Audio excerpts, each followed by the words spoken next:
All right, yeah, we're live now. Live now. Yeah. All right. So I didn't know if anybody's like looking at it right now. All right. There we go.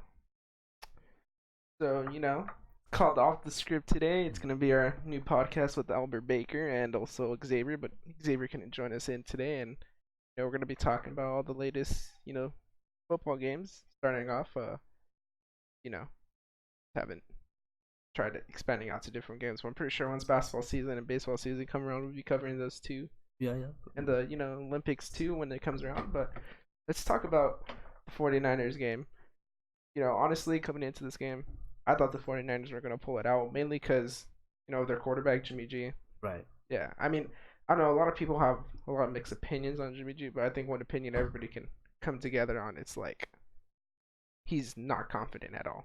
Like, he just, I mean, he has some confidence in him, but yeah, I think more towards the end was when he was starting to get that re-confidence, especially in that third quarter when he started scoring all those points. right. But the thing is even during that last drive, and you could even see it right here on the clip. This wasn't part of the last drive, but that's a fumble attributed to Jimmy G, Mm-hmm. and Jimmy G had attributed to like four or around like 4 to 5 of all their turnovers, and they had 5 turnovers that game. And I really think that 49ers obviously gonna most likely be a playoff team. They're off to a hot start. Yeah. They've averaged probably like over 30 points in the first 3 games, Oh which yeah. is you Easily. know they're up there with the Chiefs. But Mm. Chiefs are just something else right now. Right. I knew coming into this game they had a chance. Without the Steelers having a Big Ben, Yeah, they had a chance to win this game. They did that. The defense though, defense is really different from last year. You know, got D Ford in the offseason. yeah, You picked up Bosa in the draft, so I mean you're getting some pressure there, and it's looking good. I mean, they had a turnover. They've had a turnover in what 3 games now? uh, Or that one, well, like the around first one each two, game, yeah, the right? first 2 games I think they had. I think the stat was around like 2 turnovers, and the I think this game they kind of had 5 turnovers. So that really speaks levels on their defense, though. If they were able to pull out a win with 5 turnovers. Oh yeah, But then again, their defense also forced, I think it was 3 turnovers, right? Or um, 2 turnovers. something like that. So they got 2 of those Yeah, back, but that's still 3 extra possessions you're giving to the Steelers. yeah, but I mean with their quarterback, it was his first start. Yeah, that Yeah, was his first start, other than he didn't look preseason. he didn't look too bad, Yeah, but he looked like he was doing good. he looked poised. Yeah, he Yeah. looked like he was doing good, but then when it came to like, actually perform, Hmm. that's when he kind of shit the shit the bed. And Yeah, that clutch moment there. yeah, that's when he. I think it's just the nerves that got to him. I think Yeah. it's his second year in the league. It's not his Hmm. first. I don't think it's his first. I think it's his second. I'm not sure if he's The a second, the second year, right? Hmm. Yeah, so it's pretty much like his rookie debut if you really think about it into a regular season game, because Big Ben, he doesn't really get injured that much, and now that he's gotten injured, he gets to step in and gets to show what he's got. Hmm. Not like Gardner Minshew though, where he just came out blasting out the doors. Right. Right. But Well, Minshew was looking good, but back to this game, coming in, like I said, I knew they had a chance, but if they had Big Ben, trust me, yeah, they would the have score would have capitalized. been a lot Yeah, different. they would have capitalized on those turnovers, Yeah, especially with them being so close, to the end zone already. yeah. And the thing is, I don't think you attribute the win to Jimmy G. I think you attribute it to their rushing attack because they Yeah. had they had 3 running backs in, right? Hmm. And all 3 of them had over 50 yards rushing. I think 2 of them had over 75 yards rushing. Oh yeah. And the running game really is what came and saved them. I feel like that's something they can capitalize on, because you look at other teams in the A or in the NFC division, they're mostly pass attacking teams. The only team that you really have to worry about a run game is the Saints and the Rams. Yeah. But like, Seattle could run it too. yeah, Seattle They could definitely run they it. can run it. I think they were the second top rushers last year, right? Oh yeah, Behind definitely. They had Ravens. yeah they had about 3 great running backs. Yeah. And Baltimore, Oh, they could run the ball too. Definitely yeah. got Mark Ingram in the offseason. Lamar Jackson run Yeah. it too. So So that, but then also for San Francisco, that's really good, because then now when you get up to those high scoring leads, like you were earlier getting up to, mhm. you kind of can slow down the game. You can keep your offense on the field, Yeah, you just chew up a lot of that clock, and yeah secure the win. yeah rely on the run game a lot. Yeah, To take a lot of pressure off Jimmy G. yeah, Um, and He's not bad, but he turns the ball over. Yeah. Some I believe will work out, and honestly, he's honestly a young quarterback. Yeah. His age, honestly, I mean, doesn't age, but as far as experience wise, being at that position starting, he's really young. Yeah, he played in Belichick's system, right? Yeah. Like everybody thought he was going to succeed, Tom Brady, but then Robert Kraft came in and he said, "No, you're going to trade him away." And I thought at first 49ers overpaid him, right? Like I was one of the early people to say, like, you guys overpaid him. It was only 6 games, It was either that or they franchise him. Yeah. So I mean, and yeah. I mean, I get like paying him and everything, but the amount that they paid him was kind of overpaid because, okay, he's only started 6 games up to getting that contract. Yeah, and then after he got that contract, how many games did he start the year before? I know he got injured in Kansas City because I was watching that game. I think that was week 3, right? Yeah, something like that. Another he won the first one, lost the second, or lost the other 2, and then that's 9 starts, right? Right. And he coming into the season, he was pretty much 8-2, right? 7-2, right? 7-2, something. So he was 7-2 as a starter, and then he wins those other 2 games, right? Or these 3 games now. He's 10-2 as a starter. I feel like that's a really deceiving stat because he has not played a full complete season. Yeah, but I mean, this season, hopefully, he stays healthy. We're gonna see. We're gonna see where he's at and what he's capable of doing. And we're gonna see. They're gonna get more film on him. Look at his tendencies, and I'm not saying next year he'll be a different quarterback, but hopefully he can maintain where he's at right now because he's not bad. Yeah. He's not bad, but he's not great either. But yeah, he's obviously going to be a starting quarterback for years to come, and he's looking good so far. I think the more he gets comfortable in that system he's in right now with Shanahan, he'll develop more into that quarterback they want him to be. Then let's talk about Nick Mullins here because I know there's a lot of people that want to see him take the starting spot, and there was rumors at the start that he could possibly take it if Jimmy G continues to play bad. Now he's had 3 games, right? Mullins. No, Jimmy G. Right. Jimmy G has had 3 games where he's not thrown over 150 yards, right? Mm-hmm. He didn't throw over 150 yards against Bengals, right?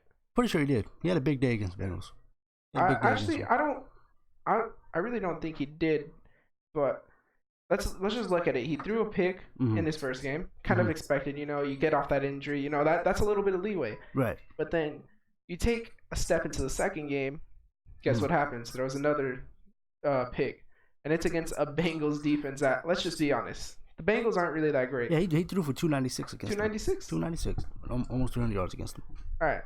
So, yeah, but like Bengals defense isn't that good, right? Right. You throw a pick against them. You're kind of like, what are you doing? And then he threw a pick against the Steelers. He kind of threw 2 over like shot balls, or it was kind of tipped by his receiver, so you can't say it's his receiver's fault. Yeah. But at the same time, he was the one that made the throw inaccurate, so he had to force his receivers. Like that one on Matt Breida, right?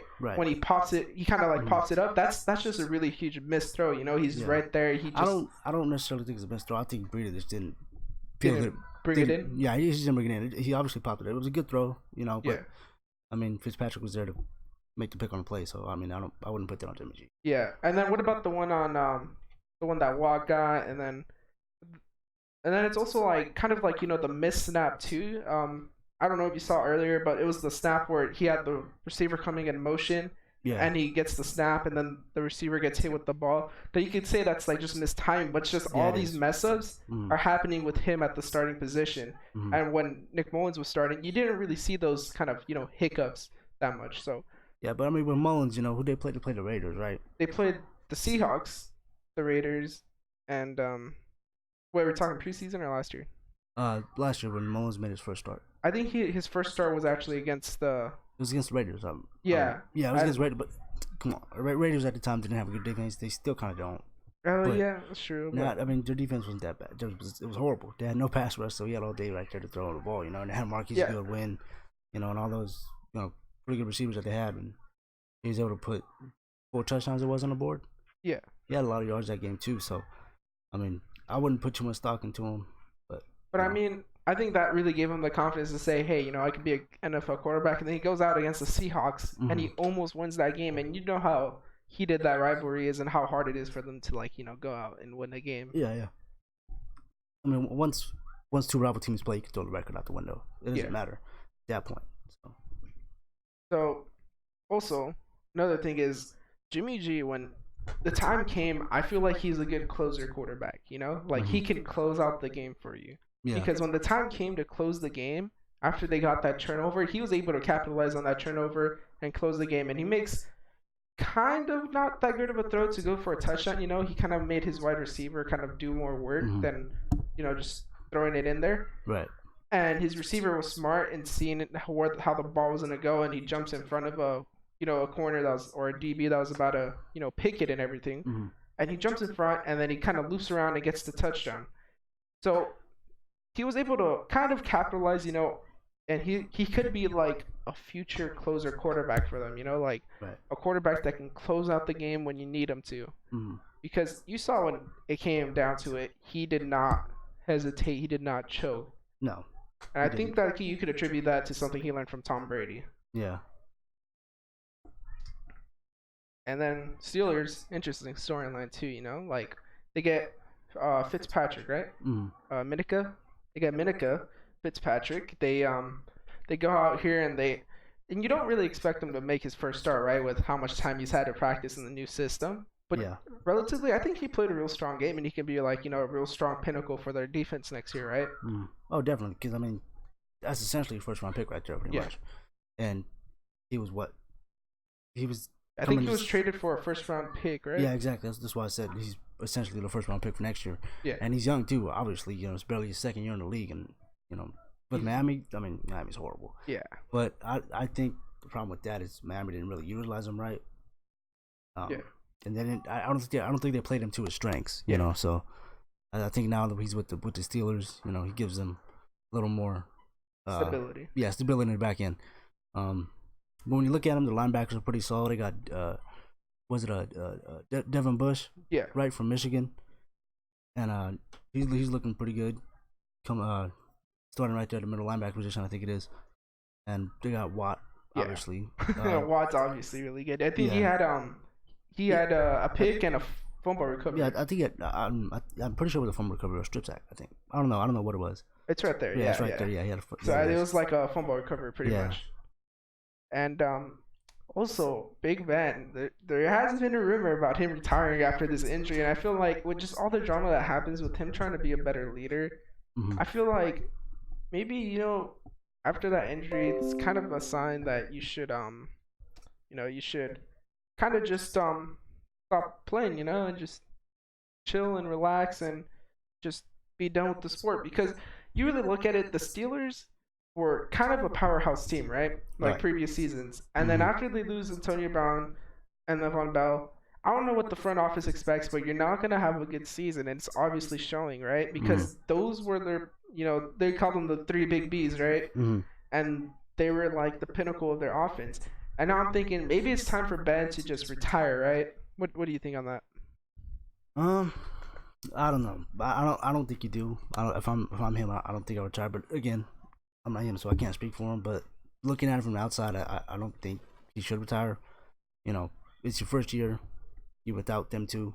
Because last year you had AB. You didn't have Le'Veon last year. You had James Conner, but James Conner isn't Le'Veon Bell. So it's your first year. You don't have Le'Veon. You don't have Brown.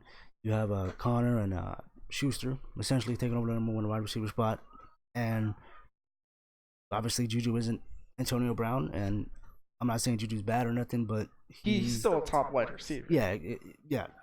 I wouldn't put him in the top 10 though. Yeah, I'd name like 9 other receivers before, including Antonio Brown, even though he's not in the league anymore. But talking about them not playing with, Le'Veon Bell and Antonio Brown, this is actually, it's been since I think it was 2008 since they've played without Antonio Brown, right?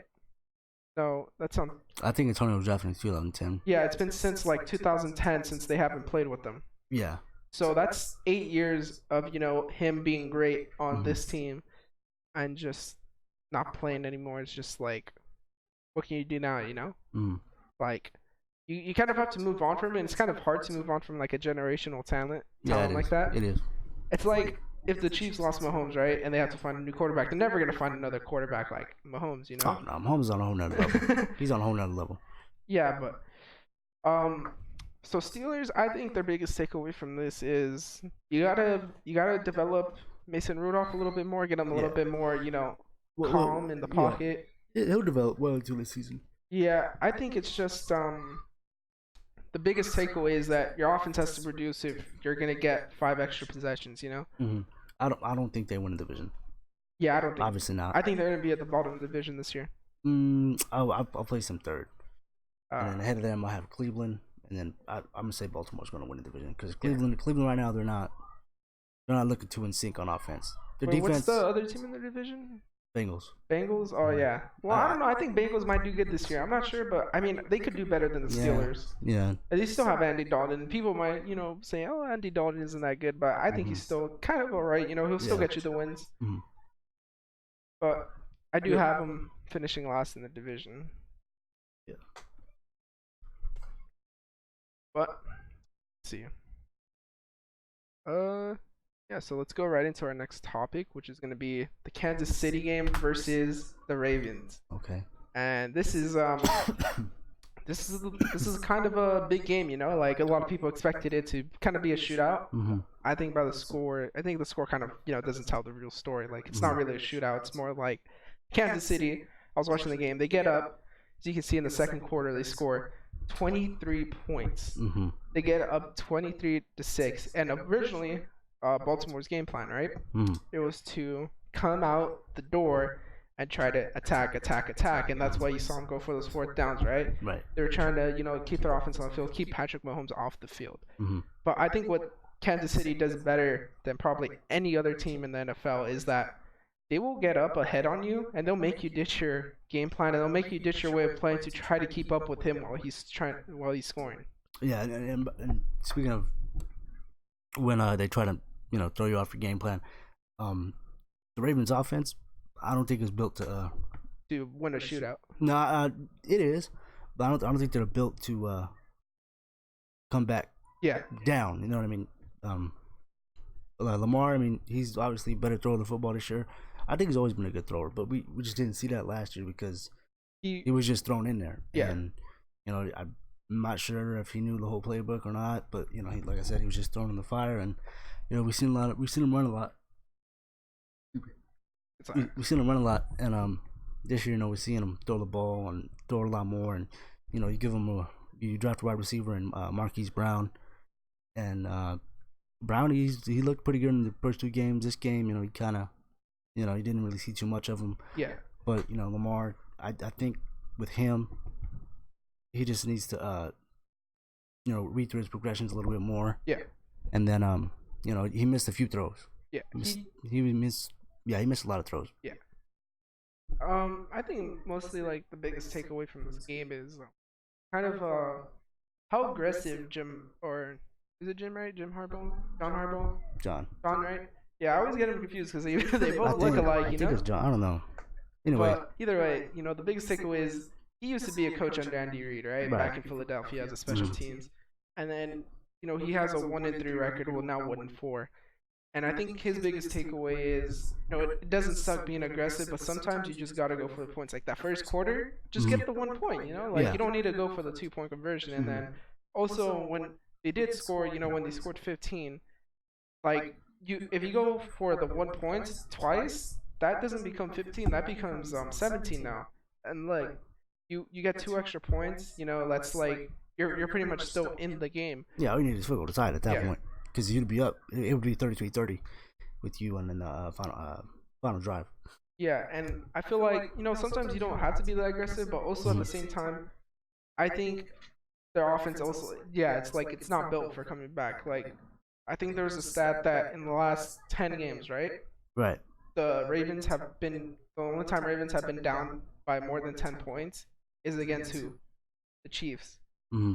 So, it's kind of like, you play the Chiefs, you know that you're going to probably have to go into a shootout. So I think you have to practice more like, spread formations, like not try to run it that much. Yeah. But I feel like Lamar was making the most of his runs that he could. Yeah. But I feel like he was being well contained in the pass because I think the Chiefs came out and said, you know what? we're gonna stop you in the pass because we know that's what we're good at, right? Mm-hmm. You know, because we got Frank Clark and Chris Jones and Basa, some I can't pronounce his last name, but then Yeah. you also got Obagha, and you know you got a bunch of good pass rushers. Mm-hmm. You know they're gonna pressure you, and we're just gonna make you throw the ball. And if you want to scramble, we'll have you saw Tyrann Mathieu. He was kind of playing more contained onto the quarterback, so he Right. came down, and I think they really did contain the pass game. But let's talk about that rush game. That's still looking like the number one rush game in the league. And it's I mean yeah, it's only been 3 weeks, but it's Yeah. still looking like Yeah. the Yeah. best rush game in the league. Baltimore's. Yeah. Yeah, they're looking pretty solid. You know, I like I said, I like the way they're bringing Mark Ingram. You know, at first when they brought him in, you know, I was like, I'm not so sure he's gonna play well into this offense. You know, Yeah. being that it was designed around Lamar Jackson last year, and we seen him primarily run the ball. But, you know, they also have Gus Edwards. Yeah. You know, he had that big run, but it got taken back because of a holding penalty. So I mean, I think Edwards was just starting running back last year. But you know, like I said, you know, you bring in Ingram, and you know the run game looked a whole lot different this year, and it looked better. It look, even you know with them losing this game, the run game looks like it's gonna play a big factor into this team's success, and I think that's their identity: run the ball, play action, throw it. You know, and I'm not too sure if it's ever gonna be different than that. You know, but I think the run game is pretty solid for them. Yeah. Yeah, And I think Gus Edwards is kind of like their their underrated running back because I was watching him run all over that defense. I'm like, damn, this dude's pretty good. You know, Yeah. like people don't talk about Gus Edwards that much, and Gus Edwards is actually pretty. You know, he's actually a solid running back. Like he's really solid. He doesn't fumble from what I can see, and he does make good reads. So. I mean, now he's really not going to get that much of a shine because you know you got Mark Ingram there. Yeah. And as long as Mark Ingram can stay healthy, you have a good shot at running the ball successfully throughout the season. And yeah, I mean, and then look at how many times Mark Ingram scored too. He had 16 carries for 103 yards and 3 TDs. Oh yeah. Yeah. I mean, how are you gonna overshine over that when you're the second string? But I mean, he was pretty good. He almost got like 100 yards on. He had 7 carries, 53 yards. I think he would have hit the 100-yard mark if that call didn't get called back. Oh, easily, yeah. You know, that was a good drive for them, and it stalled. I think after that penalty, I don't think they went back to the red zone. I'm not sure, but I think this team just doesn't quite handle adversity that well. You know, like when there's anytime you saw that there was a penalty on a drive, they kind of stalled and they just had to punt. Yeah, they kind of stalled out. Like I said, they had a punt, but you know.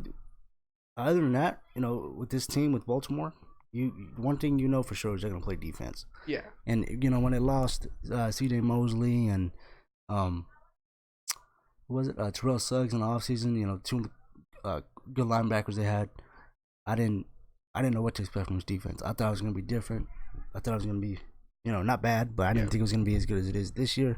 But you know, one thing we do know about Baltimore is it's really built around that defense, and that defense can play no matter what. They blitz. I believe they blitz more than anybody in the league. Yeah, that defense last year plays super well. I think they play physical. Yeah, I think one thing that a lot of people aren't looking at the Chiefs with is that this is a top 3 defense, right? You obviously got the Patriots at number 1 because their defense has been playing phenomenal. Especially this season. Yeah, and then number 2, you still got the Saints defense. They're still really phenomenal too. Yeah. And then you got Baltimore's defense, right? And the thing is, people don't look at this and you're like, you're putting up 33 points on the top 3 defense. Right. And like people are saying Patrick Mahomes always gonna have a regression year, and he's just shutting all these critics up, and he's just like regression. What's regression, right? including yesterday, does he have 10 touchdowns this season? Yeah, he already has 10 touchdowns with 0 interceptions. That's I think he's on pace for throwing 60 touchdowns and over 6,000 yards. Yeah, I remember hearing that too, man. Yeah. But I think big takeaway from the Chiefs though too is Darrell Williams stepping up when Damian Williams was injured and LeSean McCoy got retweaked. And also kind of a surprise, because I really like this rookie Darwin Thompson on the Kansas City Chiefs. And he comes out and he hurdles a dude, and he's like super short. I think he's like 5'6", right? 5'7"? Somewhere around there. He's small back. Yeah, he's a small back, but he's physical, he's fast, and he hurdles someone who's like 2 times taller than him. I thought that was pretty cool. I'm thinking, if LeSean McCoy's out this week and Damian Williams is out this week, next week is going to be his week to shine because guess who they play? the Detroit Lions, Oh yeah, and he's gonna get to show them how good he is and why they should have drafted him at a higher round. yeah. The Lions are looking good too this year too. I Yeah, mean, what are they? 2-0 and 2-0 two. and 1 because Yeah, they tied with Arizona. yeah, Arizona. But yeah, I mean, they're looking good. Yeah, and then I feel like the running game too was something that the Chiefs should look at because, you know, they started out with LeSean McCoy, and Andy Reid has been always talking about, like, if you're gonna try to stack the box, right? Mm-hmm. If you're gonna put eight guys in the box, fine, I'll just throw it over you. Right. But if you're gonna start putting out a lot of DBs and safeties and corners, then fine, I'll just run it up the middle with LeSean McCoy or Damian. Yeah. And I think that's actually quite interesting because, like, now they're become a dual threat team. Usually you don't really have to worry about the pass, but guess what happens this week? They close out the game with Daryl Williams. On a screenplay. I don't think it was on a. Was it on a screenplay? It was on a screenplay. I thought it was a run. No, it was a screenplay. Oh well, they close it out on a screenplay, right? And they do it, and you look at it, and you're like, wow. But like they were rushing it down the entire field, and Daryl Williams was doing a good job of rushing. Right. And I feel like that's something Kansas City can look at and be like, wow, now we're becoming an actual dual threat team. Yeah, I mean, I believe they've always been a dual threat because we look at last year. I think it was when they had Kareem Hunt during that time before he ended up getting suspended. Yeah. They had Kareem Hunt, and he played a great role in that team last year. And even without him, they were still solid because like you said, they had that running back there still, and running back to me is like probably the easiest position to transition to into the NFL. Yeah. And a lot of backs, they go on draft here, they come in later rounds, they shine. Like these guys here you have, and besides McCoy, because I'm pretty sure McCoy's drafted high, right? Yeah, I think he was. Yeah. And I think something interesting too is kind of LeSean McCoy still showing that he has the wheels still, Oh, and yeah. showing that he still has the juke. So it kind of shows that maybe his last year in the Bills was just kind of like, I kind of don't want to get injured, and I kind of don't want to waste any more talent, so I kind of just, cruise through this year and be like, okay, and then you see him, like you saw that right now, he just like scores on that touchdown on a screenplay that was started from like around the 20-yard line. Yeah. And he goes down and he gets those 20 yards plus to get that, touchdown. And he had, I think, 2 touchdowns on the game. And it's something really interesting to watch, LeSean McCoy back with Andy Reid because, they used to play together when he was on the Eagles. Yeah, Andy Reid knows how to utilize him well. Yeah. Because that's who he started his career with Andy Reid. Yeah. That's why, he felt comfortable returning back to Kansas City. I mean, returning back with Andy Reid, excuse me. But going back to Kansas City. Now, a real big question for you, right? So we know Jalen Ramsey, right? He's still on the market. We don't know if he's going to hold out or anything because, Gardner Minshew is looking actually really good this season. Yeah. But I think if I'm Jalen Ramsey and I'm seeing the Chiefs win like this against an actual good defense, you kind of tell your agent, I want to go to Kansas City. Wouldn't you think so? Yeah, I mean, you look at what you have on the opposite side of the ball, that's taken care of well. Yeah. Defensively, honestly, I think they're about a corner or 2 away from really being that top 10 defense, maybe top 5 that you want from Kansas City. Because we still don't have Claiborne in, right? And Claiborne is supposed to be, our newest addition to our cornerback set, other than... Because Fuller, he's solid, right? He's solid. He can play the slot really solid. Xavier Ward, he did show signs in the playoffs that he's playing really good. Maybe he's just like a playoff corner who'll play good and under pressure. And, like, he hasn't been getting burnt, really, but I just think he hasn't been playing, like, that playoff performance that he's been having. Yeah. And I think if we get, Claiborne back and then we get Jalen Ramsey, that's a shutdown corner, 3. Because Jalen Ramsey, he could shut off like half of the field. Oh, yeah. Instantly. Yeah. I think Jalen Ramsey is the best corner in football. Yeah. There's no question about that. I can't really name another corner that's up there with them. Maybe, you look at all these other names like Patrick Peterson, Xavier Rhodes, and all these other corners, but I think Xavier Rhodes is more on his way to get there. Yeah. But he's not quite there yet. Yeah. And then I also think about Patrick Peterson. I think he's kind of like on his declining gears right now. Yeah. And I feel like it wouldn't be bad for the Chiefs to trade like, a 3rd round pick or 4th round pick because essentially you're trying to go all in. So if you get Claiborne back and then say you get that trade for Ramsey think about it, 2 first round picks. Where are you going to get, it's like if you're trading for Deion Sanders, right? Like you're gonna give up those 2 first-round picks. So look what he did in his Yeah, entire career. yeah. Like if you really want to make the Super Bowl push now, I think you do it. But at the other side, you have to pay him, Yeah, and then you have to pay Mahomes. I think Mahomes is gonna freaking break the bank quarterbacks.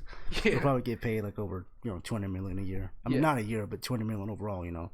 Uh, I think biggest takeaway from this is that our defense really did play well because if you look at the whole entire drives, these are the drives. First mm, quarter, we go on the drive and we punt, and this is our first quarter on defense. mm-hmm, They score a touchdown. Then look, 11 plays, 5 minutes. Look at these two like stats right here. This is 9 minutes of possession time that we got in the first quarter, right? right. Like over 9 minutes. And you look at that, and you look at Chiefs last year, dead last in time of possession. Oh I yeah. think that's what caused us to lose, the AFC Championship Mm-hmm, game. But look at how well our defense played after that. mm-hmm. Turnover on downs, punt, punt, touchdown, punt, touchdown, field goal, touchdown. So if you're really gonna look at this, we took away one, two, three, four. We took away 4 possessions from them that gave us 4 extra possessions. Right. And what did we do after that? Touchdown, touchdown, field goal, turnover on downs, touchdown, and field goal. So we kind of really Yeah. capitalized Yeah. on all Yeah. of them. Defense is a bit better. Yeah, so I think if our defense gets into the top 15 range, easily win a Super Bowl. Mm. Because we're giving ourselves extra possessions. But I think we need to. If I'm Jalen Ramsey, back to the question, I'm telling my agent I want to go to Kansas City Yeah. You're probably pushing to go there. because, I mean, Jalen Ramsey has, besides from talking about the game, Jalen Ramsey is, or Baltimore Ravens were interested in Jalen Ramsey, right? Yeah. But I think if I'm Jalen Ramsey and I know how emotional I get when I lose, I want to go to the Chiefs because they don't lose that much. Yeah. But let's see. We're actually gonna start talking about the Rams and Browns game. Now, personally, I didn't see this game, Mm. I seen part of it. but 20-13. What are your first impressions on that? Just seeing the headline, and Just knowing, seeing the score alone. yeah. Just what do you think this type of game was overall? I expect. Okay, looking at the score, I expect more from the Browns offense. Yeah, But it's what I expected from the Rams defense, because defense coordinator on the Rams, you got Wade Phillips. yeah, Wade Phillips, probably the greatest defensive coordinator in the game today, currently. Um, he he's known for taking Tom Brady down a few times. yeah, Back when he was at Denver. He actually held Tom Brady to 13 points in the Super Bowl. yeah, With the Rams, and expecting more from the Browns offense, because look at all the playmakers you have. You have Baker Mayfield, who looked great last year, looked better, and this year he's obviously struggling to. kind of that sophomore year slump, huh? Yeah, I mean, I wouldn't. I mean, I don't want to say that too soon, but as if he keeps playing like he is, then yeah.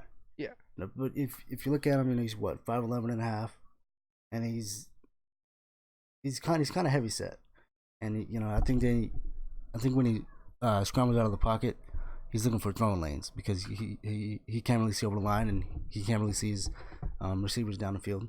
yeah, And I think that's a problem for him, but it's something else to get used to. But if you look at all their talent on the offense side of the ball, they have Odell Beckham, Jarvis Landry, Mayfield himself, and 2 good running backs. Well, when Kareem Hunt comes back yeah. later on in the season, like what, week 9? Yeah, well, he actually did have a hernia surgery, so Mhm. that could impact his play. But I always compare Kareem Hunt to kind of like an Alvin Kamara, Mhm. where they're both like kind of one of a type. Well, they're kind of both of the same type of running back, but they're one Yeah. of a type where they'll make the explosive plays Oh yeah, easily. like out of nowhere, like Mhm. just out of nowhere. They'll catch a little screenplay, take it the distance for a touchdown. But I think just looking at the score from this, I'm kind of disappointed in the Rams, Mhm. mainly because I know the Browns defense is not as good as it was last year. They just traded away their star corner, right? Or was it a D? Was it a DB or corner? Because I know it was Jabril Peppers, right? He was Traded- he was safety. He was a He was safety. safety. They traded them to the Giants, but they did pick up some key acquisitions in the offseason. They got 2 great pass rushers, Xavier Vernon and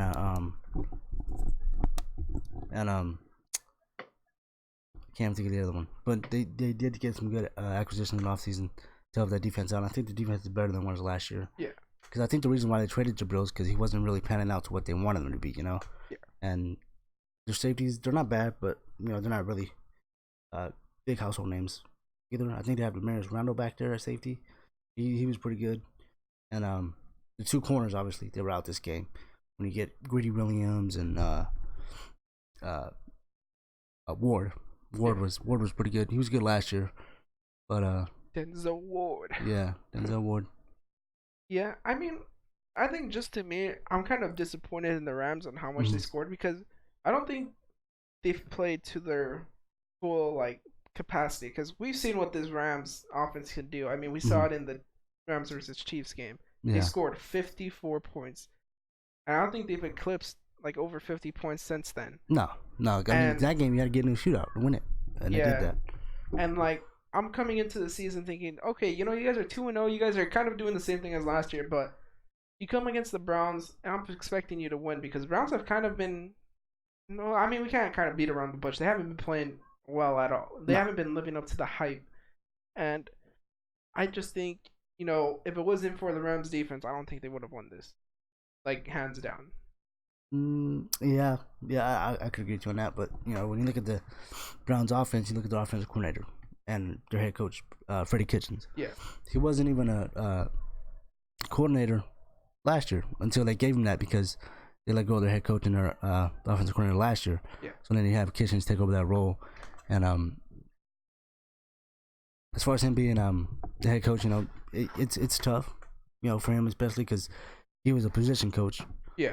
And then offensive coordinator half the season last year, and now he's the head coach and calling plays for the offense, and that's not really looking too good on his part.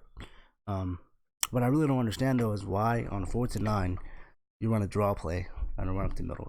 I don't get it. You're not really trying to fool anybody. I feel like it's kind of the right call, but because you come out 4th and 9, they're expecting you to either pass it or run a screen. Yeah, not no draw play up the middle. Yeah, they're not gonna expect you to run a draw because if you run the ball on a 4th and 9, they're gonna think, what the hell is this person thinking, right? And I feel like that 4th and 9 play. I mean, if he could have it back, he would probably run a different play, right? Right. But it's to win the game, so I think you can't really fault him there, But I mean, if you look at it though, I think it was they had 4 shots at the end zone. I think it was their last possession of the game, right? They're right there at the end zone, and they passed all four plays. You don't give Nick Chubb a chance to show himself. Yeah, you don't give him a chance to run the ball and probably win the game or tie the game. Yeah. Excuse me, tie the game because I don't see why you would go for 2 unless you're really trying to win it. I don't know. I mean, I would go for 2. I mean, I wouldn't. I would go for 2. I'm at the same time, I'm do I want to push to overtime? Do I have faith that if we get the ball, we're gonna score? Because I know if we get the ball, I'm putting it in Jared Goff's hand, which kind of saw in the in the Super Bowl what can happen when you put him under that much pressure. And I think, do you trust your defense enough? And obviously you do, but I think they probably, if they would have scored, I think they would have gone for 2. Yeah, I mean, I can see why. First year offensive coordinator, first year head coach. You want to make those gutsy calls. But I mean, my takeaway from this game is the Browns need to find themselves quick because the schedule doesn't get any easier. Next week they play the Ravens. Ravens can play some defense. We know that. And then I'm not too sure they'll play after that. I think they'll play Seattle this year. Yeah. Seattle, as long as they have Russell Wilson, they have a shot at in the game. And then they play Patriots. Yeah. I'm not sure what week that is, but I don't think they're gonna beat that game. Win that game, excuse me. I don't think they're gonna beat the Patriots. Yeah, I really don't think they're gonna. I really think the Patriots are gonna go undefeated this season. Come on. I week think 14 so. against the Chiefs. Yeah, I don't know. Were you playing Arrowhead? Foxborough. They'll definitely probably. Well, last time we won in Foxborough though. Yeah. So, but really, I think I'm just underimpressed with the Rams this year. But then again, they're off that Super Bowl hangover, and usually when you see a team that loses the Super Bowl, they don't do this good. No. They usually go 0-3 for the start. Yeah. So maybe they might hit their slump, a little bit later. It's still early, Yeah. Still got one. What is it? 13 more games this season. Yeah. Yeah. So I mean, I think a game I really want to see is the Rams versus 49ers. That's the game I want to see. Yeah, yeah, because the 49ers are looking good this year. Obviously, they're 3-0-2. So, I mean, I think the 49ers have a better shot at winning this game. I think they'll win one. I'm not sure which one they'll win, but I think they'll win one against the Rams because they play them twice. Yeah. I think they'll win at least one, if not maybe both. If they can win both, then they're probably going to win that division. Yeah. I don't think they are. I think the Rams are going to win the division, but I think the 49ers are probably going to finish second or third. There's no really telling what Seattle can do, what Seattle will do. I think 49ers beat Seattle though twice. Oh yeah, and I think with Arizona, I think they're going to be at the bottom again because that offense they're running, it's not really made for the NFL. It's more of a college offense, and college doesn't really translate well into the NFL, especially with the 5'9", 5'8" quarterback. Yeah. Kyler Murray, I'm not really sold on him. I don't really like Kyler Murray. Yeah. As a quarterback. I mean, Kyler Murray's a cool dude and everything, but I think as a quarterback, he still has a lot left. You're kind of short. It's hard for you to make reads over a line that's pretty much like a whole entire foot taller than you. I mean, you go from the best offensive line in college to the worst in NFL. So I mean, that's not really going to translate well for you. Yeah. It's not going to do well for you. But I mean, he has some playmaking ability. We've seen, the past 3 games that he's played in. Almost won the one against Detroit, but he couldn't do it for whatever reason. I didn't really watch that game. I didn't watch that game at all. All right, let's talk about the Bills here. All right? Mm-hmm. Bills 3-0. Oh my God, the Bills, man. Mm-hmm. Yeah, they're looking good. Josh Allen, the quarterback's looking better. He takes some heat, here and then because they do send pressure on him. The O line isn't really that good, but they're above average though. That's above average O line. They're not bad. They're not great offensive line, but they're good enough to stay in games. Keep the quarterback in games, keep them upright, and that defense has gotten better. I think as a unit, they bought more into the scheme. They bought more into what they can do as a team. Yeah, and I think the Bills are probably gonna be in that wild card discussion this season. I think for sure they're gonna go to playoffs. I don't see a situation where they don't go to the playoffs where they start off this hot. Because hold on, let me see. They play the Patriots next week, I think. Do they? Yeah, I think so. Buffalo Bills schedule, right? Mm-hmm. Let's go see this. They play them this Sunday. I really want to see that game, but then look at their next 3 games. That's a free 3 right there. And then, Carson Wentz has been playing kind of, all right. Mm-hmm. Well, he doesn't have his 2 star receivers in. Yeah. I mean, I think 20% of their starters are out, right? Yeah. I mean, this is going to be a tough one. I personally don't even know who to choose because I want to say Patriots, but at the same time, Bills have been playing really well. Yeah, they've been playing really well. So I kind of don't want to bet against it, but at the same time, it's like... Yeah. If I had to just look at the 2 teams on paper, I think the Patriots win that one. Yeah. I'm not gonna say they're gonna blow them out because I think Bills have the firepower, and not the firepower. I think they have the offense to stay in the game, control the game, run the ball, control the game clock. And then you look at the week after that, they play Tennessee. Yeah. And really, Marcus Mariota, he's not great. He hasn't done anything in the NFL since being drafted that high. I think ever in the first round. Since he came back on the Chiefs like 2 years ago. Remember that? Yeah, I think that was it. But other than that, he hasn't really done anything. Yeah, and then they got the Dolphins. Dolphins, we know that's going to be a blowout. Yeah. They got the Eagles. Eagles, that's a maybe. The Eagles will put up a fight. Yeah, and then Redskins, they're going to win that. They should, but there's no really telling what the Redskins are up to. Browns, I still have Bills over Browns. Yeah, I'll give them that, depending on how the Browns look. And then Dolphins again, and then they got Broncos. Yeah, they'll beat the Dolphins twice. Yeah, I think they could beat Denver. They'll beat Denver.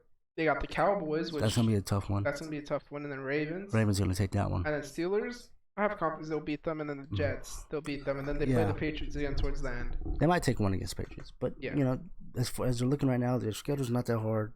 Looking at the teams that they're playing. The Titans aren't that good. Especially with Mariota back there, quarterback. The Dolphins, they're going to easily win 2 of those games. They should.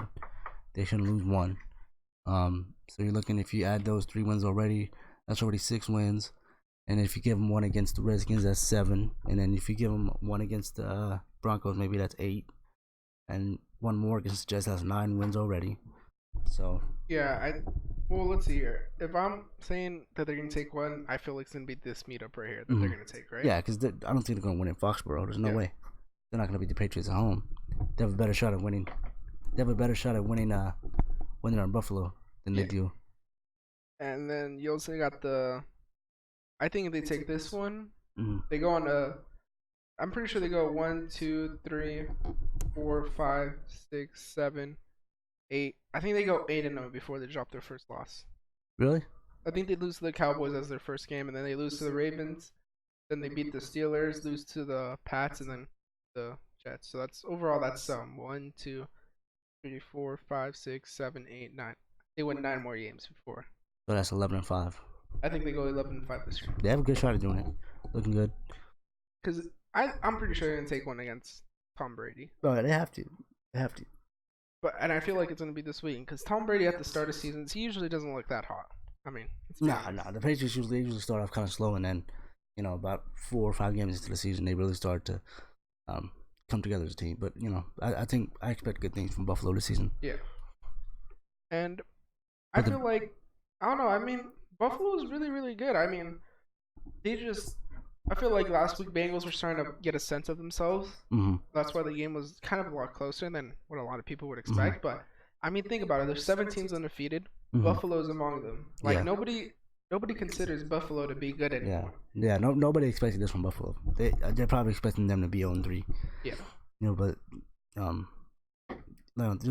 every year there's always one team where you don't expect them to be that good, and they're right there, and it happens every year. I seen it come with the Bears a few seasons ago, and I said I knew the Bears were going to be good. They played Carolina. Yeah. I'm not sure they played Carolina since that game, but that game they had like three defensive turnovers and 2 defensive scores, and I seen that defense shaping up to be great. And then when they added Khalil Mack last offseason, I knew that defense was probably going to be the best defense in the league. I feel like Khalil Mack is a lot better Mm-hmm. on that Bears defense than he ever was with the. Yeah, because he has a lot of other playmakers around him. Yeah. You got Eddie Jackson, you got Clinton Dix, and he's decent. He's the upgrade Yeah. of what they had at the other safety last year. And then they got Kyle Fuller, who was probably one of the best cornerbacks in the league last year, among the top 5, top 3 maybe. And then the corner opposite side of him, he's decent. He's not bad, but he's not great either. He's good enough to play though, good enough to start. And then you got Eddie Goldman in the middle of that defensive line, and you got Akeem Hicks, right? Yeah. Yeah. So I mean, that's 3 great pass rushers right there. And then you got Leonard Floyd, was drafted as an outside linebacker. He's coming more up into the pass rush, and then you have a middle linebacker that you drafted last year, and Roquan Smith, and he shined pretty well last year. But yeah, that defense, if they continue to play how they did so far this season, they did last season, they have the potential to be the best defense in the league again. But I think with the Bears is they're limited by Mr. Trubisky because their quarterback, he's really not that great. He's not. I feel like he is good. I think he's just kind of more in a slump season this year, Yeah. But also another thing on the Bills, Josh Allen. I think that's their future franchise quarterback. I feel like that. I want to see that matchup against Tom Brady every single year. Oh yeah, they drafted him for a what reason.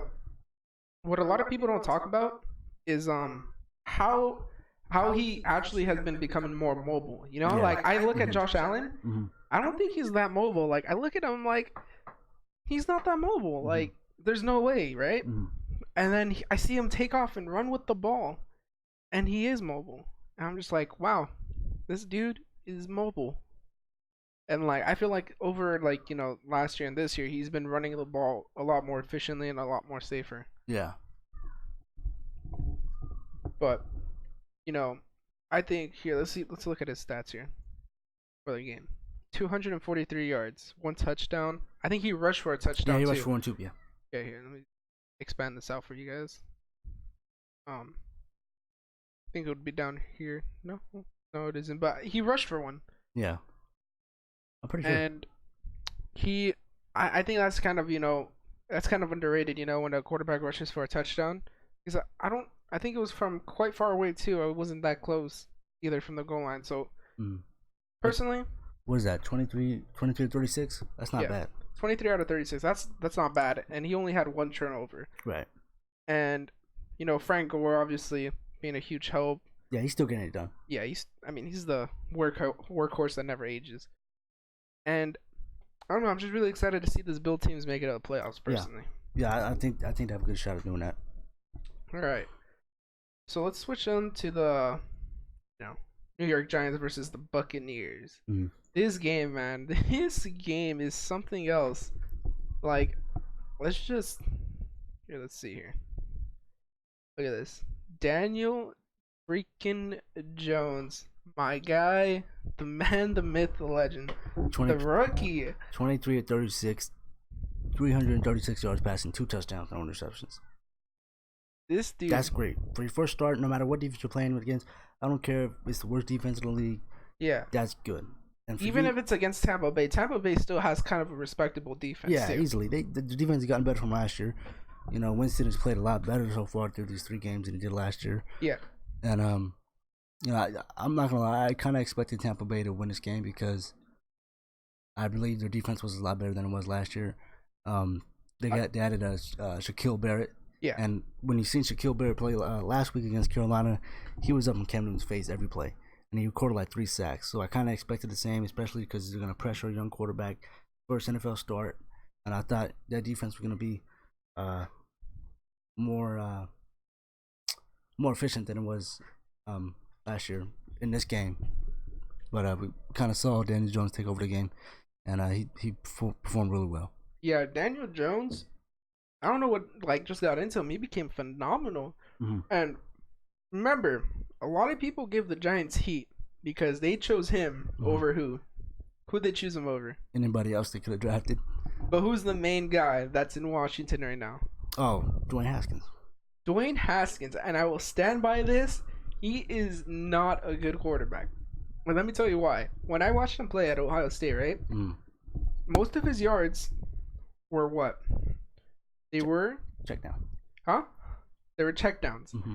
They were checkdowns that got took for 80 plus yards. Mm-hmm.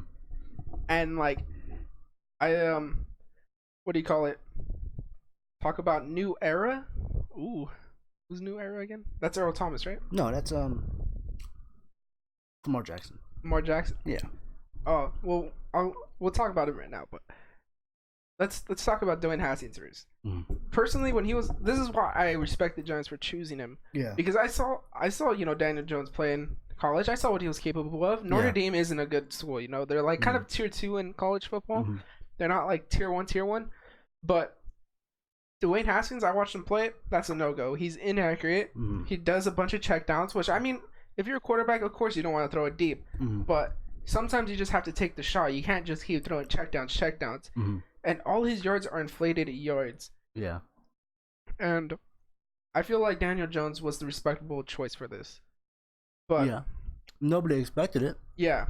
But if that's what they wanted to go with, that's what they went with. And yeah. Obviously they see something in him that they didn't see in any of the other quarterbacks around the board. So they took Daniel Jones. And I'm not gonna put too much stock into it. It's the first start. Like you said, Tampa Bay does have a respectable defense, but we're gonna have to see with Daniel Jones. But look at that stat line. That's still crazy. 4 rushes for 20. I didn't even know the kid was mobile, and he rushes for 2 touchdowns. That's like 7 yards per rush, but one of those was like 12 or 13 yards because he did rush for a touchdown. Yeah. So I think he rushed for 2. And look at who they didn't do it with. Saquon Barkley. They won the game without Saquon Barkley. They put 32 up. And personally, I think Tampa Bay missed a field goal, right? To tie it or to win it? Yeah, they missed the game winner because if you look at it, final score 32-31. They would have nailed it. They would have won. But yeah, that's just luck, right? Yeah, that's just bad luck, right? But even still, scoring 4 times for your team, that's 28 points right there. Yeah. So, but okay, let's talk about Lamar Jackson. What are your thoughts on him? Just real quick. He's a better thrower of the football. Running? No. In general, he's gotten better from last year than throwing the football. Yeah. He's gotten bigger too. Yeah, he's gotten bigger. He put on some size on him and he said, "Coach, I'm gonna hit the weight room. I'm gonna get a little bigger." That's what he did. That's what he did. And but I mean, he's pretty good. Honestly, I'm not really sold on the Browns yet, so I really think it's Lamar Jackson's division to win. Yeah, with Big Ben out, I really think it's. See, people were rolling out Baltimore because they were like, Lamar Jackson, he's not gonna be that good. They're not gonna be that good without Mm-hmm. Joe Flacco. They Yeah. lost who was it? C.J. Mosley and Mm-hmm. 12 sucks. Terrell Suggs. They're not gonna be that good. Their defense is gonna be horrid, and They picked up Earl Thomas. they yeah, they lost Earl Thomas too, right? No, they picked him up. Oh, they picked him up. Yeah. Yeah, I always get confused between Seahawks and Seattle, right? Mm-hmm. And what do you call it? So what ends up happening, right? Is guess what Lamar Jackson does his first game? He Throws 5 TDs. Yeah, throws 5 touchdowns. And then second game, he slows down a little. Of course, he throws 2 TDs. Mm-hmm. And I think personally, this dude's gonna have a really good, like probably like close to an MVP season. Oh yeah, definitely. Like he's gonna take him to the playoffs. He's probably gonna get a 3 seed or 4 seed. Yeah.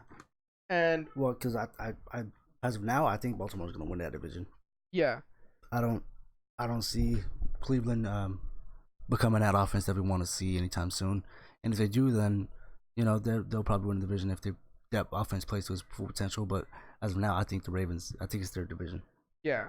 Browns, I don't know. I still feel like the Browns are overhyped because I think I'm at this point in the season. I think so too. I mean, it's early. Well, like I said, if they don't get it together soon, they're not going to be great because I think Lamar Jackson. Their schedule only gets tougher. Yeah, I'll tell you my prediction for this upcoming weekend, right? Right. Lamar Jackson goes into. Are they playing at the Brown Stadium or are they playing check? I'm not too sure, but I think wherever they play, they're going to win that game against the Browns. Yeah. Browns 2019 schedule. Let's see this right. They play. Oh, the Browns. They play at home. Yeah, I think so. Hold on. No, they play at Ravens. So okay. So let's talk about this real quick. I think Lamar Jackson drops 150 rushing yards with 350 passing yards. 2 rushing TDs and 4 passing TDs. That's what I think he's gonna drop on their defense. You think he's gonna throw 6 touchdowns? Score 6 touchdowns? Yeah. I'm not gonna say over 100 yards rushing, but I mean, the way he runs the ball, I think he's gonna have one of those games. But I don't see it happening against the Browns defense because I mean their defense isn't bad, but it's not. I think this one's gonna be a shootout, though, for sure. It should be if the Browns defense plays like if the Browns offense plays like it should, then it should be a shootout. But if the Browns offense plays as it did last night, then forget about it because I don't think they're gonna. Yeah, and then also I think I don't know if it's kind of bold to say, but I think Ravens take both games. I think they go in there and they steal them both. I feel like first game they take is gonna not be like it's gonna be super decisive, right? Mm-hmm. Second game's gonna be a lot closer, and they're gonna steal it away. They're gonna probably score like a game-winning field goal or something like that. And I feel like they really just are gonna win it. Yeah. But then you also have to take into account too that this is Lamar Jackson's second year, right, along with Baker. So this is kind of going to be like a battle of future playoff teams that are gonna kind of they're both in the same division, like it's going to be entertaining to watch. But I feel like another cool thing that another nice thing that people don't give Lamar credit for is that he actually goes through his reads. He doesn't just straight take off running. Yeah. He will stand there and he'll make his reads, and he will go after. Like if he doesn't see anybody open, he starts looking. He still acts like he's looking for a passer, right? But I feel like he's looking to see if there's any open lanes to run. Yeah. And that's what he's doing because, like I said, I mean, when I was watching it, was yesterday, right? It was yesterday, okay. When I was watching it yesterday, I seen sometimes, he wouldn't really go through all his reads. He would just look to a receiver that he was already decided on throwing it to. And if it wasn't open, he was going to take off. But, like you did say, I did see a few plays where he did look through all his reads and his progressions and, he turned them into, some good plays. But as far as the big plays for that offense, they weren't really there yesterday. And one thing we do know about Kansas City playing there is tough to play in. Yeah. Especially because it gets loud. And I'm not saying that's why he struggled, but it could be a reason why. Yeah. Definitely could be a reason why. I think I don't think the Chiefs will play them again in the playoffs, I think Chiefs will play the Patriots in the playoffs in the AFC Championship. Oh yeah. But if there is one team other than the Chiefs, I believe that can beat the Patriots, it's the Ravens. Yeah. Their defense they've done it before. Yeah, their defense is just so great. I feel like they can stop Tom Brady again. I mean, they've done it before. They can do it again, right? For us, it's a really a huge challenge because we've never done it before. Right. and um, the O line and defense were awful. Wait for Baltimore or for the Chiefs. Alright. But okay, back to the point though. I feel like Baltimore can win Mm-hmm. against the Patriots. You know, if they go all the way. And I feel like Lamar Jackson, if he plays the Patriots, there's one thing that they're gonna do: quarterback draw, quarterback draw, quarterback Yeah. draw. They're gonna make him load up the box, and they're gonna make Mm-hmm. then Lamar Jackson's gonna start running spread formations because he was running the ball out of spread formations. Mm-hmm. Baltimore. Uh, do you think Baltimore's online D line were playing awful? I feel like they're playing pretty good. Yeah, no, their line is always yesterday. I mean, their line was pretty decent. I mean, I feel like yesterday. it wasn't terrible, but I mean, it wasn't bad either. Yeah. Then again, you have to look at the pass rush you're playing against too. You Yeah. got Frank Clark, Chris Jones, Mm-hmm. that are taking Chris Jones himself has to take like a triple team. Yeah. So then you're already kind of having to leave Frank Clark on the one-on-one. Yeah. And you probably need running back help on that side. So Yeah. you got two defenders on the left side playing Plus one-on-one. plus Tyrann Mathieu wasn't really playing Safety. He was more in the box. Yeah, he was more in the box. He was more. He was playing like quarterback contained. Yeah, he was pretty much containing Lamar Jackson, and but the defense wasn't horrible, but it wasn't. Obviously, it wasn't good enough to win that game. Yeah. The last possession that the Chiefs had, that eventually won the game because they got a first down. That last play of the game was a screenplay. Well, second to last play, but yeah, was a screenplay, and I thought, the Ravens up to that point had a chance at getting the ball back and giving Lamar Jackson a chance to either go down there and win it, because you would have to. Because I don't think a field goal would have tied the game. I could be wrong. I don't remember. Yeah, it was 30. I have it right here. They have to score a touchdown. Yeah. Yeah. Okay. Yeah. Then if like I said, if they would have gave the ball back to Lamar Jackson, it would give him a chance to go down there and score and win the game. But I think personally, I believe if Lamar Jackson got the ball back, I don't think he would have drove all the way down to score. I feel like they would have stalled at the 20. That's how I personally feel. But their defense played phenomenal. I think in the first half alone, minus the big plays. Yeah. They did give up. They did give up some big plays. I mean, some of those plays were just I mean, when Miko Hardman, right? He catches that ball, he's like pretty much another Tyreek Hill on the field, right? He ran a 4.23. Yeah. So he's pretty much like another Tyreek, right, on the field, but he just doesn't have the route running ability or the catching ability that Tyreek Hill has. So essentially, you have to cover against that, and that's kind of like impossible to kind of cover. Right. But if you really look at it, you're playing against the number one offense. If you hold them to 33 points on a team that averages about 30, 6, 38, I mean, you're holding them under their average. So yeah. Your defense is still playing really well. It's just when we see high scoring games, we like to say the defense doesn't really play well. But I think their defense played well, because in the first half alone, I think Patrick Mahomes had about 30 dropbacks, right? 15 hurries, 3 sacks, and 10 knockdowns. Yeah. So that's actually not a bad stat line to have. But the second half that was just a different story. It was. Well, second quarter was a different story. Yeah, I don't know what's up with Patrick Mahomes in the second quarter right now. It's just stressing me out, because I see him. I usually don't watch the first couple minutes, because sometimes I'll be out shopping for something. And then I come back, and we haven't scored yet. And then when I come back, they start scoring stuff. But Lamar Jackson, personally, I feel like he's gonna have an MVP type of season. Right. And if Patrick Mahomes has another 50 TD season, I don't think he's gonna win MVP or Offensive Player of the Year. But I think if Patrick Mahomes has a 45 passing, 45 TD touchdown passing, he I think Lamar Jackson gets the Offensive Player of the Year. Yeah, I mean, I think so. You're probably right about that. But all right. Back to Daniel Jones though. So Daniel Jones, man, it's so crazy to think about it that he pulled that one out. Yeah, I mean he looked good. He looked really poised in the pocket. He looked great. Yeah. Throwing the ball. We've seen it all preseason. He makes good throws. Yeah. The one touchdown, I think it was to Evan Ingram. It wasn't a check down, obviously, because I don't ever remember seeing a check down yesterday. I didn't really watch the game. Pretty sure there was. but that big play to Ingram, that was all run after catch yards. You know, not to take anything away from him. Yeah. Because I'm sure if Ingram was open deep down the field, he would have made that throw anyway. But Let's see if it's right here. I don't think this. I think it was for that. Well, also, I think the story is also another story is how well their defense played too. I mean, I feel like Giants defense probably played really well for them to keep scoring this much. Oh yeah, Daniel Jones. He definitely. Is this the right catch? here. Yeah, just play right here. Here you go. Yeah, no, those long strides he took. Damn. That was a great play. That was like kind of the juju play that happened against the 49ers. Yeah, and then look right there, you're playing cover 2. You got 2 wide safeties, and then they go to their zones, and he sees the middle wide open, and he runs right to the middle of the court. Well, that's just a great catch. Yeah, that's Mike Evans though. Yeah, he's been having a monster start of the season too. Yeah, he had a monster game yesterday. Yeah. Up to that point, I don't think he was really doing anything.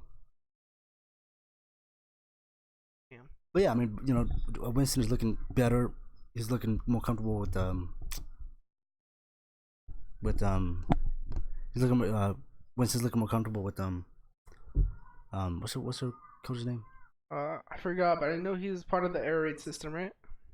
Yeah, he shoot, I'm trying to think. It's right on the tip of my tongue, but I can't think of his name right now. Yeah. That's the field goal they missed. Yeah, that's the field goal they missed. Now look how happy Daniel Jones is. He thought they won a game. Damn. That's really crazy to think about, though, that you missed that field goal, you know, and you end up losing that game. Yeah, I mean, it happens every season. I mean, speaking of missed field goals and all that, I mean, honestly, last season, and I want to say maybe part of the season before that, and definitely this season, for some reason, kickers seem to miss more often than they ever did before. And I don't know what it is. I don't know what's going on with NFL kickers. Yeah. I'm not sure what it is that they're missing a lot more often than they used to. I mean, I'm not too sure if they used to miss a lot before, or if I'm just, you know, starting to pay attention more to the kickers this season. But, you know, it looks to me like they're missing a lot more than NFL kickers should. Yeah, I don't know what that is, though. I mean, like, I also saw, I think it was Dustin Colquitt. Yeah. Or, no, I think it was Butker. Yeah, Butker. He missed one. He missed one, and he never misses. Mm-hmm. So I'm just like, is something happening there that, like, we just don't know about? Or, but, oh, man, excuse me. I don't know, I feel like Daniel Jones might have a really good season this year. He should. I mean, if you continue to play how he did yesterday, then yeah. That line looked really well too. Oh yeah, I mean, the Giants got the Browns' best offensive lineman last year in a trade for Jabril Peppers. Yeah. And obviously that kept them upright. I feel like, look, just look at how good that blocking is. Mm-hmm. They gave him time to throw the check down, and you know, as a receiver does the rest of the work. Not to take credit away from him, but look at this. Mobile too. Mm-hmm. Yeah, that's the O-line is also selling the play really well. Yeah, too. and I think with him being mobile, like you just mentioned, I think that helps to. I'm not sure who's calling the plays, but yeah, well, pretty much it helps the play. Helps them open up the playbook a lot more because you can do a lot more with the mobile quarterback than you can with the pocket, Tom Brady. Yeah, with the pocket passer, but I mean that's Tom Brady though. Yeah. But I mean, you see Tom Brady start scrambling, he's only going to get 3 yards. Yeah. But also, I mean, kind of look at it. I think Daniel Jones could, hypothetically, if he keeps this up, because let's look at the New York Giants schedule too now. If he hypothetically keeps this up. Because he definitely brought a spark to that defense. Yeah. Look at this. Look at his next couple of games. Talk about Patriots having an easy schedule. I'll give them that between Patriots in the preseason. Yeah, between them and the Redskins, that's kind of tough. I feel like New York wins that. Yeah, they lose to the Vikings though. Definitely. Yeah, they lose to the Patriots. They don't know though. I don't know though. Giants and the Patriots, man, they got a good kind of little rough history. Yeah. He might throw Eli in that game. I don't know, but Throw Eli Magic in there. just for that one game. They beat the Cardinals, right? Oh, I'd definitely give him the Cardinals. The Lions, I'm Lions. not too sure. Lions. I feel like they'll doing beat the better. Lions. I Cowboys, I they're think they'll not. lose to the Cowboys. Yeah, they're not gonna win that. The Jets, I think they'll they'll beat the win. Jets. At Chicago, I think they get stormed by the Bears. Yeah, I feel they, like it's a 10-7. yeah, it's gonna be a low scoring though, definitely because Packers, I don't know. I want to say they win that one because look how late this is in the yeah, season. they better beat Miami though. They Yeah, definitely better beat Miami. they're gonna beat Miami. I feel like they win these last 4 games for sure. So Yeah, they shouldn't have a bad season.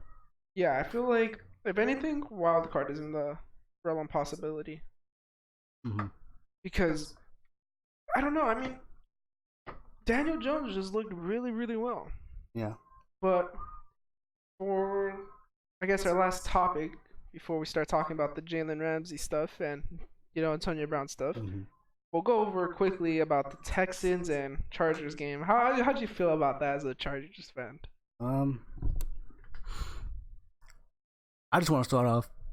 I think our offensive line has really cost us the past 2 games. Primarily our left tackle, Trent Scott. Yeah. Holding penalties, man. Holding Yeah, penalties. this holding penalty is. And then he can't even keep Rivers upright. It's like every play. I mean, our line in general. It's like every play he has pressure in his face. Yeah. Every play, but I mean, it might look like it. It might not look like it because naturally he just gets rid of the ball faster. Yeah. He just gets rid of it fast, and that kind of scares me at times.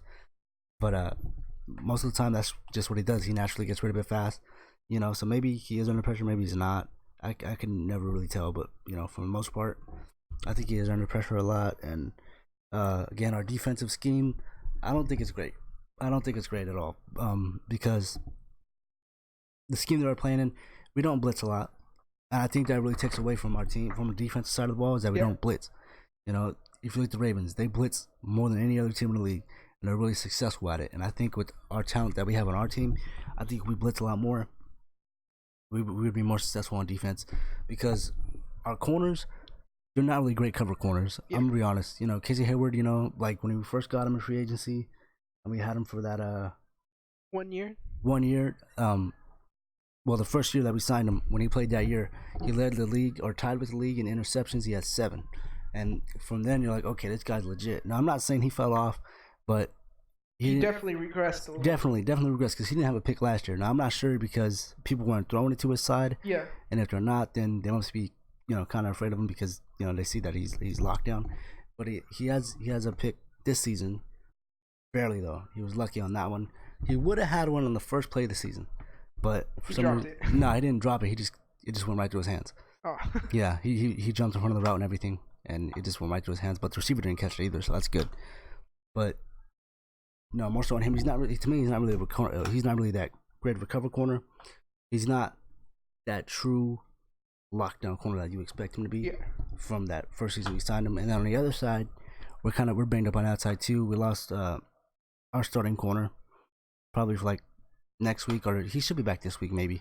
But we lost him for like the first 3 games because he wasn't playing last game. He didn't play the game before, and he missed most of the first game. So, I still am with him coming back. I still am expecting him to be, better than he was last year. Because last year he was decent, but he wasn't great.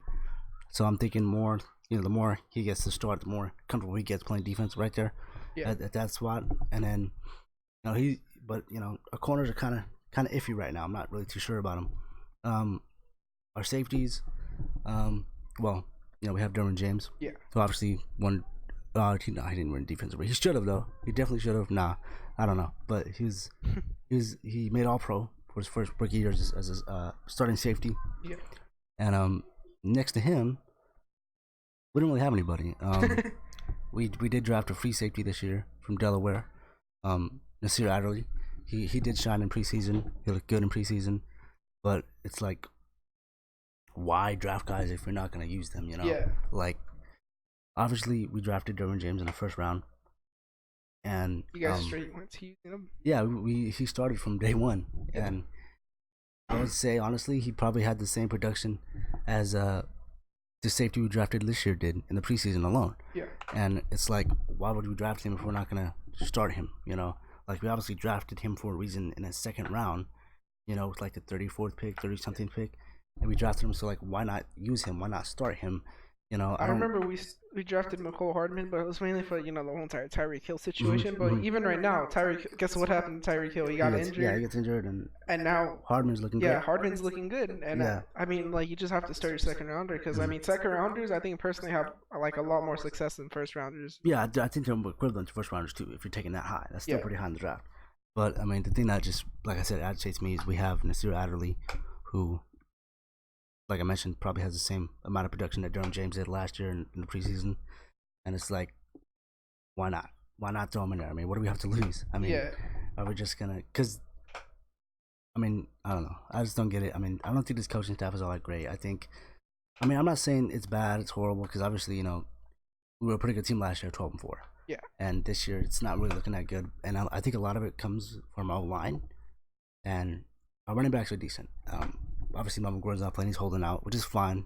I don't really care yeah, because to me, he's not worth that money that he wants. So I can care less if he comes back and plays or not. Obviously, I'm not gonna lie, he would make us better. But as of now, I think we're just fine without him yeah, because he's really not that back that he thinks he is.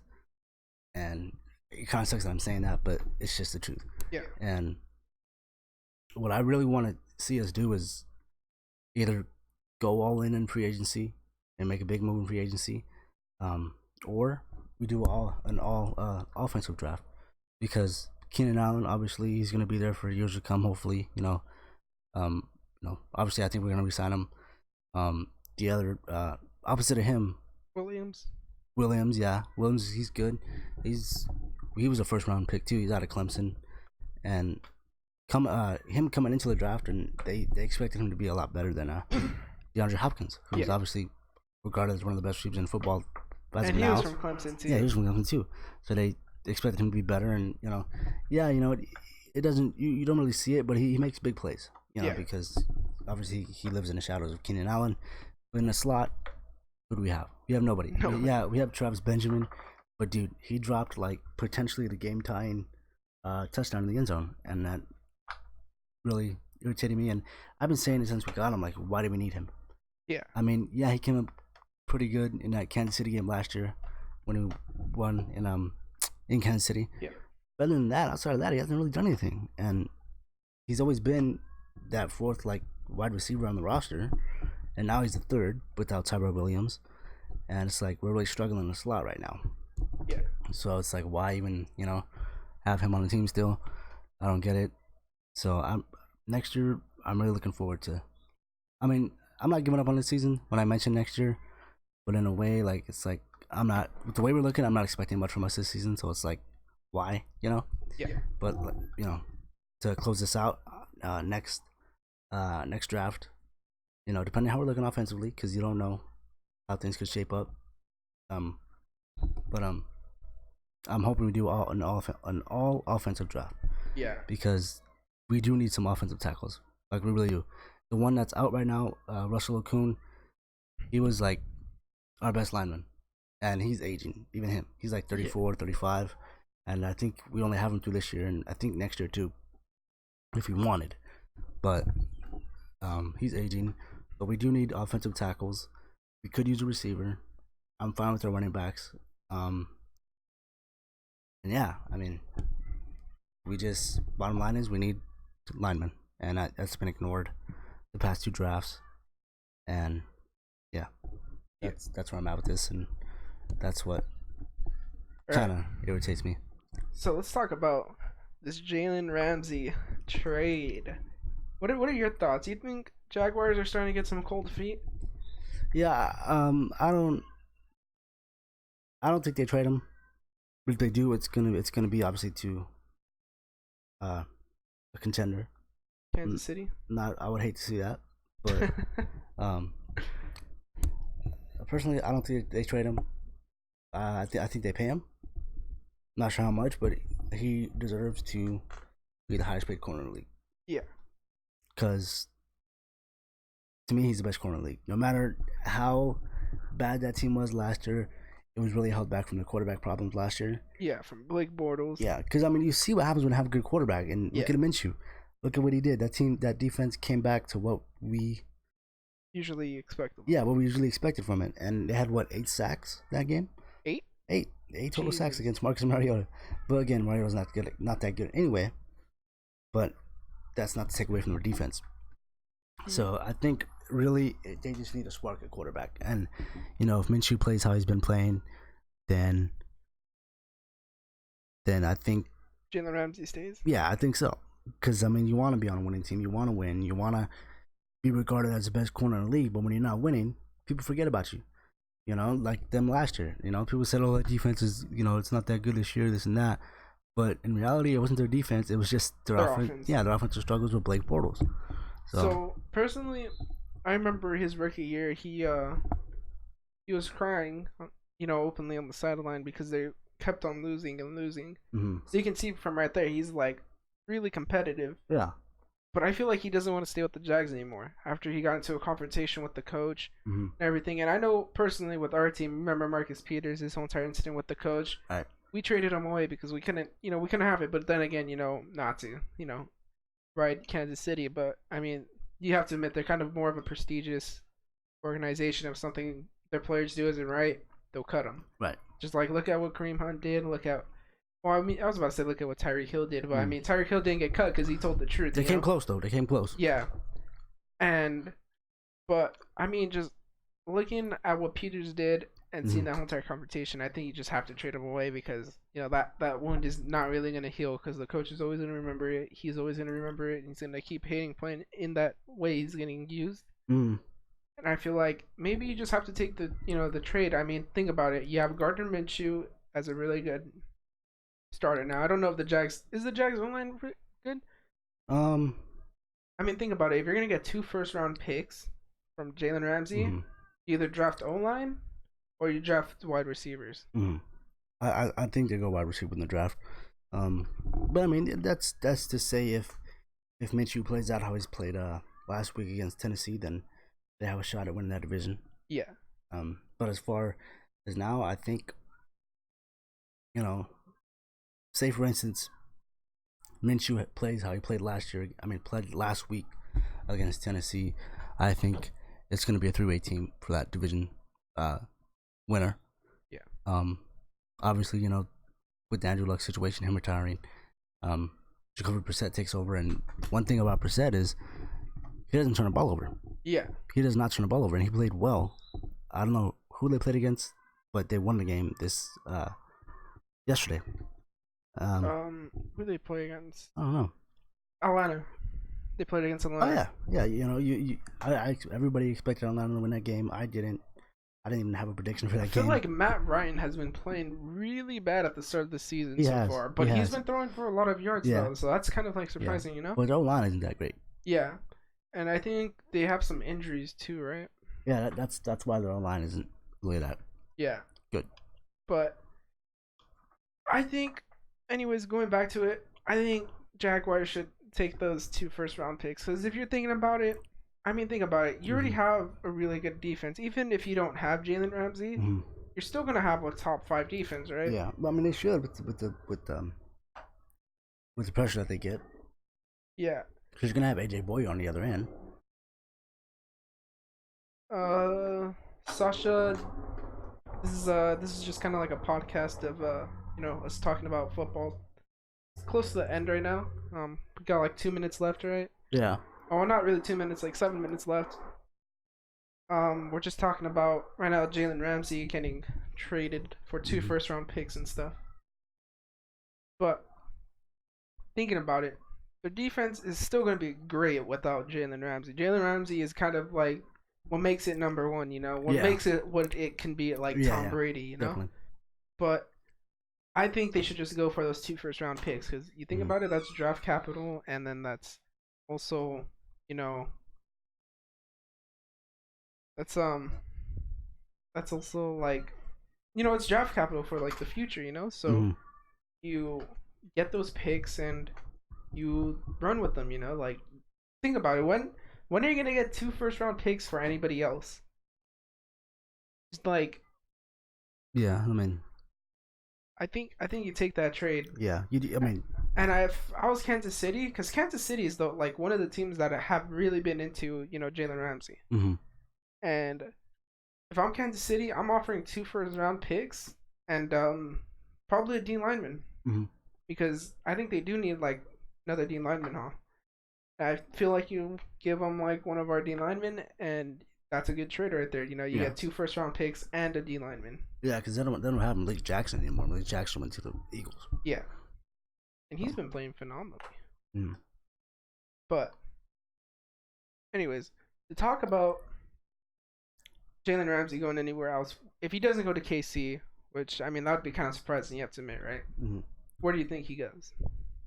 Mm. I think he goes to the NFC. NFC? Trade But him out of the division? yeah, but I'm not. I think he goes to the Eagles. If he goes Yeah, I can see the Eagles. NFC. I can see the Eagles doing that. Or I could even probably see maybe, just maybe, I might see the Cowboys doing it. But other I than don't think them, Cowboys would do it because they don't really even have the money to do it. yeah, true. Because they're gonna have to pay him if they want to keep him long term. If they just want to rent him for this year, Yeah. and then they're gonna have to pay Prescott. You're gonna have to pay Amari, and So those 2 linebackers, Smith and Jalen Smith and Van Der Esch. yeah, I was about to say Damian Wilson, but I forgot we got him. Yeah. And I think personally, I think they go to the Eagles. Mm-hmm. And or I personally think I think he might go to the Eagles if he doesn't go to a team in the AFC. Because I don't see the Patriots getting him. No. I don't see because I don't see why they would trade him to the Patriots because that's just you're shooting yourself in the foot because you're not even going to get 2 good first-round picks. Right. And I don't know. I just see him really going to the Eagles if he doesn't go to KC. Yeah. I mean, it's a possibility though that the Patriots do give up 2 first-round picks because I mean, when's the last time we seen him use a first rounder? Besides last year, but before that, I always remember them trading it away during the draft. But you never know. And all right, let's talk about this Antonio Brown drama before we finish up here. What do you think about it? Antonio Brown or Antonio Clown? I think personally, I think he's just a clown. Like, I don't know. He like I can't believe he really doesn't see that all this that's happening is because of himself. Yeah. And he's out here trying to blame other people as to why what's happening to him, what's happening, but it's really his fault. He really brought it upon himself. Like just even like regarding the case by itself too, because like I'm a firm believer in like everybody's innocent until proven guilty. Like see what happened with Tyreek Hill. Everybody was quick to jump the gun, and then what ended up happening? He was innocent. Right. Not discrediting anybody, but it's just like you're innocent until proven guilty, right? Yeah. And you, I think just the whole entire thing with him. What happened with the entire Raiders? Like, why even sign with the Raiders? Like, he's complaining about a contract that he got voided, but it was explicitly written in the contract, right? That if he has any antics, they will withdraw the $30 million guarantee, and you will be released from the team. Right. And they put up with so much before they cut him. Like, what did he do? He wasn't showing up to practices, right? No, they held him accountable for once, and he didn't like that. Yeah. They let him go. Like he didn't show up to practices. He didn't wear the right things to what is it, the cryotherapy? Yeah, and he got frostbite on his feet. Yeah, and then he was complaining about a helmet. And we all knew he just at this point didn't want to commit to the Raiders, right? But he did all these antics, and they put up with it because they believed. I feel like this was stupid of the Raiders organization because they believed with the passion that he was gonna actually buy in. And then they end up releasing him after he has a conversation with the GM. Right. And then Patriots pick him up, and then we don't even know what happened in the Patriots because they're such a secret organization. Yeah. And they don't put up with any of that. Yeah, and then he just gets released there, and he doesn't get the $10 million guarantee. So the real question is, what could he have done at the Patriots that made him get cut? Like, we get it's the text messages, but I don't think it was just that. I feel like it had to be more than that because, I think it was just that because the Patriots aren't really known for putting up with any distractions. One thing with Bill Belichick is he doesn't like distractions. And he feels if it's a distraction to the team or a distraction to the organization, he's just gonna let you go. Damn.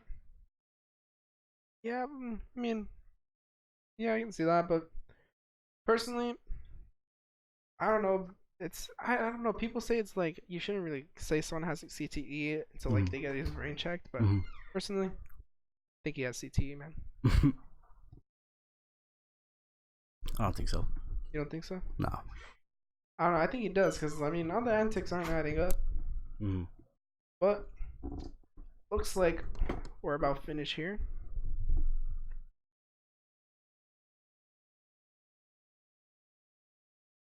Um, yeah, we're just about finished right here. We'll leave you guys with some outro music, and you guys can hear our long distance conversation. So.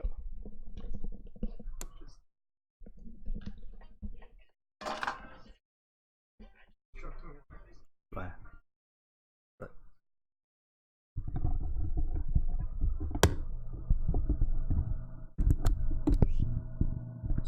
Put them down. Yeah.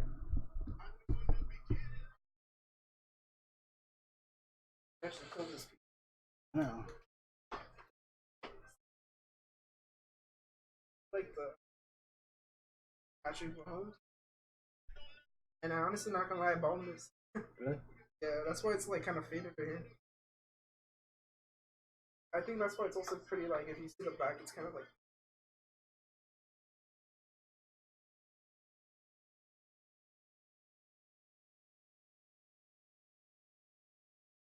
We don't care who seeks in. Huh?